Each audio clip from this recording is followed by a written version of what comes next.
because of the pandemic, many more Americans are now being conscious of their overall health. And a lot of people have also adopted new pets this past year. But are you keeping conscious of your pet's health?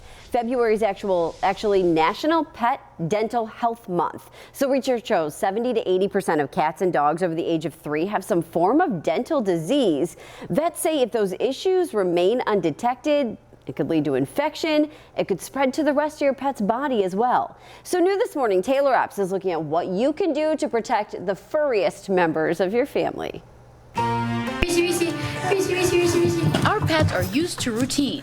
Eating time, playtime, and of course, nap time. But what about teeth time? One of the things that actually goes unrecognized with pet oral health is that it's a really common problem in our pets. That's why Dr. Ruth Ann Lobos of Merrick Pet Care in Colorado wants to help spread the word about Pet Oral Health Month. She says more than 70% of pets over 3 years old may have dental problems, and pet owners may not even know it. If you've had any dental problems yourself, you know a toothache is just, sometimes it's paralyzing. If there's an infection in the tooth and then that spreads, that bacteria can get into their bloodstream and make them sick in other parts of their body. Some breeds are more likely than others to run into problems. Near and dear to my heart, I have a French bulldog at home, as well as like Boston Terriers and Boxers and Persian cats. All have that brachycephalic or kind of smush face. And be sure to check on the little guys. Yorkies, Chihuahuas, and Dachshunds like my puppy Reese are at risk as well.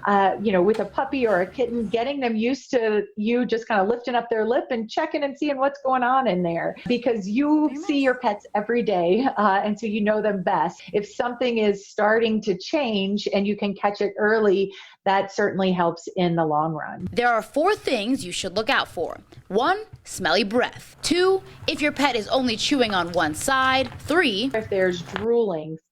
Again, not necessarily associated with mealtime, but other times of the day. And 4, if they're sneezing more than normal. Those are some kind of common things to look for. Certainly if the cat or dog stops eating, that is a big red flag that they need to go to the veterinarian. All right, Taylor's joining us live now talking about other things that pet parents can do at home to help avoid any problems. Taylor, what do we need to know if we have our pets at home?